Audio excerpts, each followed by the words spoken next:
아제르바이잔이 장악한 분쟁 지역에서 아르메니아계 주민들의 탈출 행렬이 이어지고 있습니다. 인종 청소를 우려한 대탈출 속에 러시아 책임론이 제기되는 상황. 먼저 유호윤 특파원이 보도합니다. 아제르바이잔과 아르메니아 사이에 있는 나고르노 카라바흐 지역. 아제르바이잔과의 잦은 군사적 충돌로 캅캅스의 화약고로 불리는 곳입니다.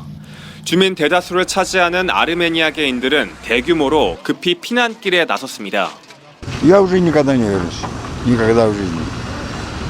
Погибших даже не разрешали их, чтобы вывезли. Сейчас многие там. 최근 아제르바이잔 정부가 테러 방지를 명분으로 아르메니아계 자치 세력을 공격해 지역을 장악했습니다. 그러자 인종 청소 공포를 느낀 아르메니아계 주민들이 집단 탈출에 나선 겁니다.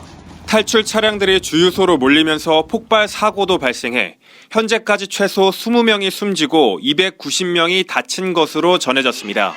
Now the ethnic cleansing of Armenians of Nagorno-Karabakh is underway, so that's happening just now, and that is a very unfortunate fact.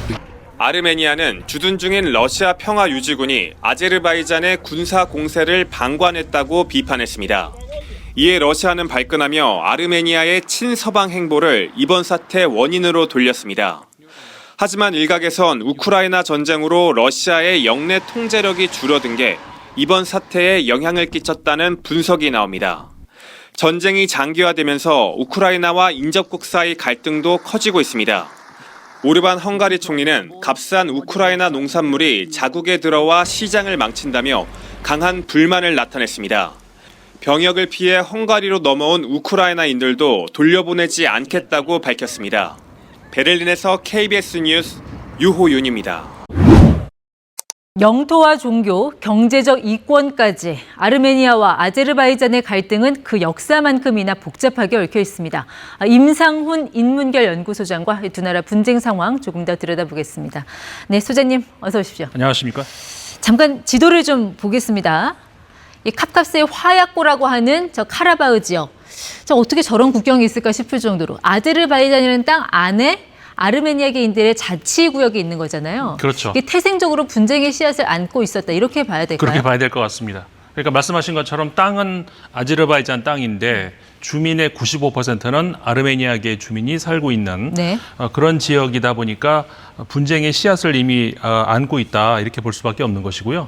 근데 사실은 우리가 이제 역사를 보면은 과거에는 이런 우리 요즘 말하는 민족국가 이런 게 생기기 전에 그냥 여러 종족들이 여기저기서 같이 어울려 살았죠. 네. 근데 이제 19세기 말 20세기 초 민족국가들이 만들어지면서 어느 지역으로든 포함이 돼야 되는 이런 상황이 되죠. 네. 그런데 이제 여기가 소수민족이다 보니까 이제 주변에 큰 예를 들어서 튀르키예라든가 러시아라든가 이런 국가들이 이제 합병을 해나가는 이런 역사가 반복이 됐는데, 이제 20세기 초에 그 소비에트 연방이 이제 만들어지고, 예.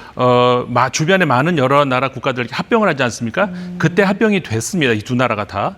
근데 합병이 되는 것까지는 좋았는데 그 뒤로 그러니까는 이 편의에 의해서 당시 소련이 그 현재 우리가 좀 전에 봤던 나고르노 카라바흐 지역 그 땅, 네. 그러니까는 땅은 그 아제르바이잔 땅인데 주민은 아르메니아인들이 많이 살고 있는 그 지역을 아제르바이잔 행정구역 안으로 집어넣어버린 거예요. 왜 그렇게 한 거예요? 그렇게 해야 자신들이 관리가 편하니까. 일종의 이의제의 전략이군요. 그렇죠. 이의제의 전략이라고 할 수 있는 것이죠.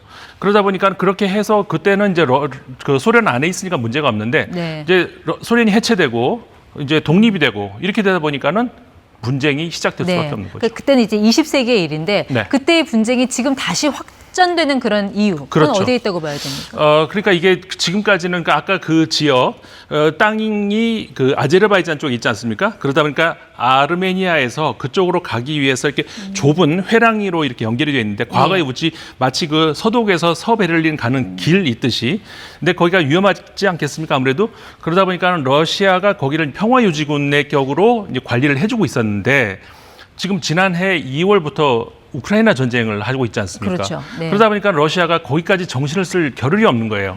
그러면서 그 관리를 소홀하게 하는 그런 틈을 타서, 그러니까는 당연히 지금 현재 아제르바이잔 입장에서는 아까 좀 전에 우리가 봤던 그 문제의 땅 거기서 자꾸 독립을 하고 아르메니아로 합병을 하려고 하니까 신경이 쓰이겠죠. 네. 그러면서 군사작전이 들어가 버린 거예요. 그러니까 결국 이제 러시아 자국 상황에 따라서 소수민족의 운명이 결정되는 그런 역사적 상황이 다시 반복되고 있다. 그렇습니다. 이제 저 지역이 굉장히 복잡한 지역인데 카프카스 지역, 그 카프카스 산맥이 이렇게 있는데요. 그 아래에 있는 그 세 나라가 조지아, 그다음에 그 아르메니아, 아제르바이잔 이렇게 있거든요.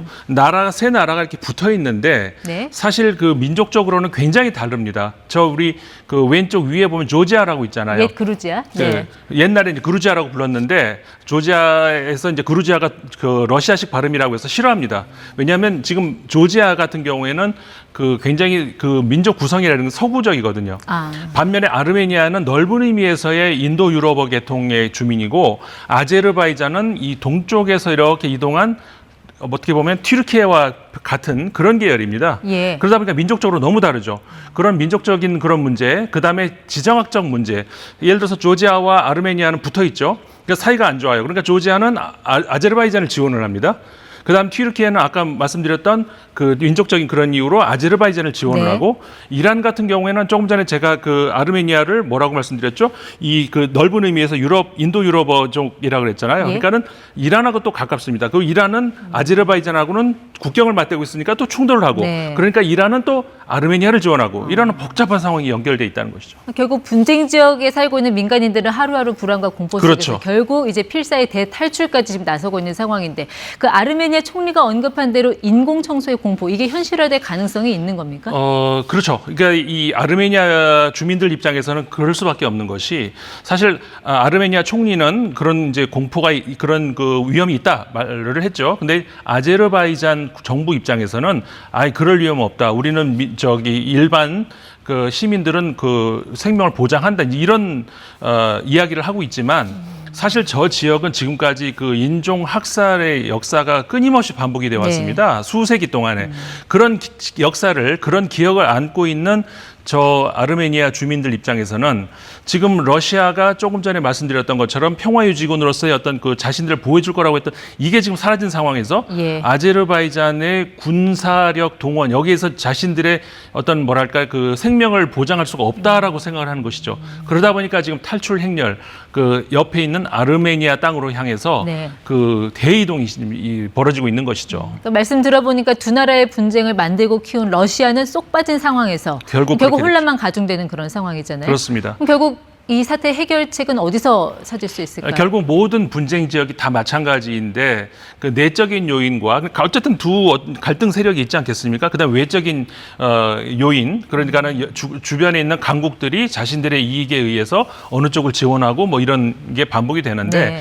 결국 주변에서 그 지배적으로 이렇게 힘을 발휘하는 그런 세력들은 자국의 이익에 따라서 움직이지 어느 한 민족을 보호해주기 위해서 움직이지는 않는다는 것이죠. 네. 결국은 아르메니아, 아제르바이잔 사실 많은 그 충돌이 있었고 원한 관계가 있는데 결국은 스스로 해결을 해야 된다는 이게 해결책이지 네. 결국은 외세가 해결해 줄 수는 없습니다. 그러니까 러시아가 영내에서 통제력을 잃은 사이에 이렇게 갈등이 터져 나오는 곳 코소보하고 또 세르비아도 비슷하게 보일 지점이 있다고 보는데요. 그렇죠. 사실 국제사회의 역할은 뭐가 있을까요? 사실 그 과거에 그러니까 아까 말씀드려서 소련이 붕괴된 이후로 소련의 영향력이 사라진 뒤로 그러니까 유고슬라비아 연방도 해체되지 않습니까? 거기서도 분쟁이 일어나는 그게 바로 지금 세르비아와 코소보의 그 전에도 보스니아 헤르체고비나에서도 또 분쟁이 있었고요. 그러니까는 지금 또 그 같은 유고 연방이 있을 때는 상관이 없었는데 이게 지금 해체가 된 뒤로는 예. 그 민족이 다르고 종교가 다르고 그러다 보니까 유럽 땅 안에 깊이 있지만 어쨌든 간에 그 세르비아와 코소보 사이에서도 똑같은 문제가 발생하고 있는 것이죠. 지금 우리가 보고 있는 우크라이나 전쟁도 결국 큰 틀에서는 마찬가지인 것이고요. 결국은 이런 혼란이 결국은 그 자국의 그 뭐랄까 자강 능력 이런 네. 것들을 키우지 않으면은 외세가 그걸 해결해 주진 않습니다. 네. 피를 흘리지 않으면서 평화로운 해법을 찾을 수 있는 그런 상황을 기대해 보면서 대담은 여기서 마무리하겠습니다. 임상훈 소장이었습니다. 고맙습니다. 고맙습니다.